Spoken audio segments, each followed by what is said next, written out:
Hey guys, what's going on? It's Cody Steck. Welcome back to the channel and welcome back to another video. In this one, we're talking about 3 affordable cities here in Salt Lake and also 3 luxury cities here in Salt Lake that you might want to consider moving to. Now, before we jump into this, if you're thinking about making a move here to Utah or you already live here in the state and you're looking at buying, selling, or investing in real estate, reach out to me. I've helped people from all across the world relocate here and also help a ton of people locally do those 3 things: buy, sell, and invest in real estate. I'd love to hear from you as well. My contact information will be here on the screen. Reach out anytime, call, text, or email. I cannot wait to hear from you.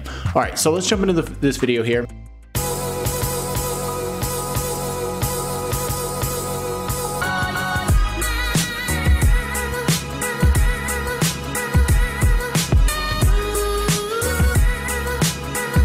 We're going to start with the affordable city. So number 1 on our list for affordable cities is going to be Magna. Magna is actually going to sit on the very west end, kind of towards the north end of Salt Lake County. And this is going to be a city that was historically kind of a mining and refinery town where people were actually, traditionally they were working in the mines up in the Ochre Mountains and then bringing that ore and material down here into the city of Magna to actually refine it. So that's kind of the tradition of Magna. Right now, it's not like that at all. It's basically just a suburb of Salt Lake, and it's going to be on the very west end. So it sits just south of the Great Salt Lake. For a median priced home here, you're looking at just over $400,000. And the interesting thing about Magna is that you can get brand new construction homes out there, or you can find older homes as well. There's not a ton of homes that were built between like the 70s, 80s, and 90s, or even early 2000s out there. So you either get like really old houses or you get new construction there. Now you can find some of those homes. So I don't want to say that you're not going to find anything, but it's just kind of a really interesting dynamic because it's kind of like this old town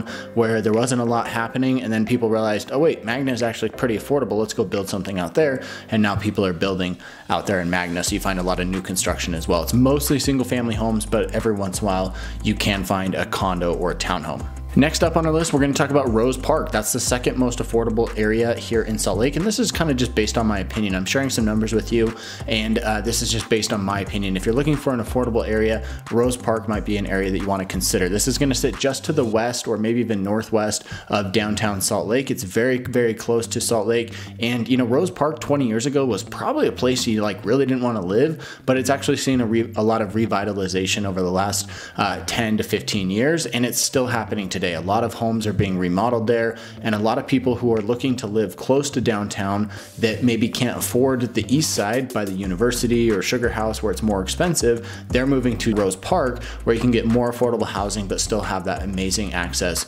to the downtown area. So Rose Park is something that you should definitely consider. If you want to be close to the city and you're looking for something a little bit more affordable, Rose Park's the place to be. For a medium priced home here, you're looking at about $450,000, and most of the homes here are going to be built in the 1900s to about the 1930s, give or take a little bit.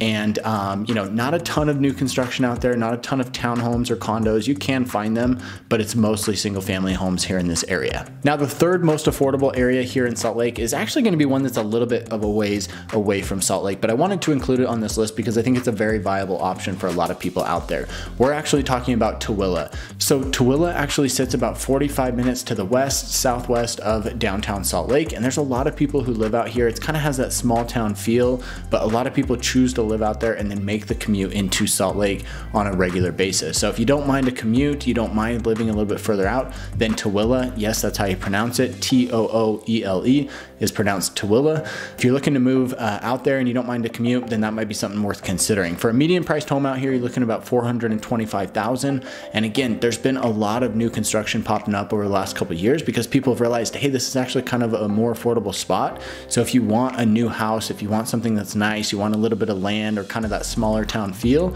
then Tooele is definitely an area to consider. Just the only downside you have to keep in mind is that you are going to have a commute if you're working in Salt Lake. If you're remote or, maybe you work there in Tooele County, then sure, maybe this is a great place to live and it's going to be a lot more affordable for you. All right, so that covers our 3 affordable areas here in the Salt Lake area. Now let's talk a little bit about some of these more luxury areas that you might be looking at considering if you're making a move here. So first off on our list, we're going to start with the Avenues. The Avenues is going to be the area just to the north of downtown Salt Lake. This whole area is called the Avenues because as you go up further into the hillside, it gets higher and higher. So you're going to basically be going up into the hillside. You get these really steep streets, and most of the houses here are going to be pretty old. They're going to be a lot of 1890s, 1900, 1910, a lot of these old houses there in the avenues, because that was the prime place to build back when Salt Lake was kind of founded and being settled. So a lot of houses from like the 1890s to the 1910s there in the avenues, but there are some houses further up especially that get even newer. Now, as you go further up into the avenues, you are going to get bigger houses, better views, and it's going to get more expensive, right? Just like a lot of places in California or these other mountainous areas, as you go up into the hillside a little bit further, it gets more and more expensive and you get bigger and nicer property. So for a median price in the avenues, you're looking at about $725,000 as of the last month's data. And there's not a lot of townhomes or condos in this area. I mean, there are some condo buildings, maybe a couple townhomes. I honestly can't think of many off the top of my head, but it's mostly going to be single family homes here. So that number comprises single family homes for the avenues. You're looking somewhere between, you know, maybe 650 to 900K would be like a good rough range to look in if you're looking at the avenues. Now, as you go up, you can find homes that are more expensive. You can easily get $1 million, $2, $3, $4, $5 million homes in the avenues. And let me tell you, some of the views that these homes have are absolutely phenomenal. Definitely a great place to consider living. If you've got that kind of money, you might want to look at it, right? If you want to be close to downtown, the avenues might be a place to consider moving to.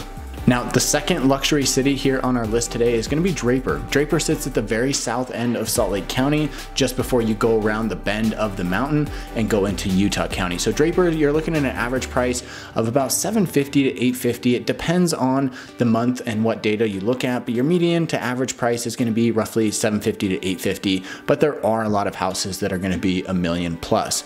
In Draper, the nice thing about it is, again, you're kind of on the hillside. You might see a theme here. When you're on that hillside, you're going to get better views, you're going to get better properties, and that does mean that it's going to be more expensive. So Draper's a fantastic area to look at if you want to be in an area with good schools, easy access to everything you want to do outdoors. Draper should be at the top of your list. That's the nice thing about Draper that, like, let's say the avenues doesn't have, is that the avenues, you can get good schools there, and a lot of the kids that have money are going to go to the private schools, but the public schools are maybe not so great. Whereas in Draper, the public schools are awesome, and of course you still have access to the charter schools or private schools if you wanted them.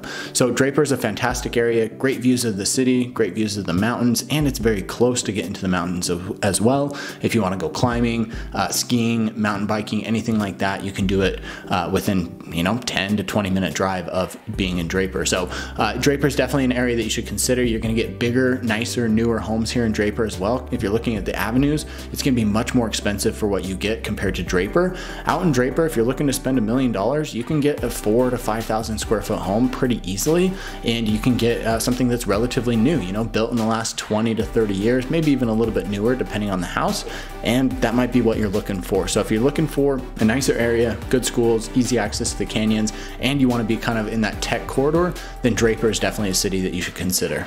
Now, before we jump into this last one here on our list, if you're enjoying this video, give me a thumbs up, subscribe to the channel if you haven't already done so. I release tons of videos about what it's like to work, eat, sleep, live, and play here along the Wasatch Front, and also consider sharing this video with a friend or a family member who might be interested in learning more about what it's like to live here in Utah. I make tons of videos, and I think if you're finding some value in this video, they'd probably find some value with it as well.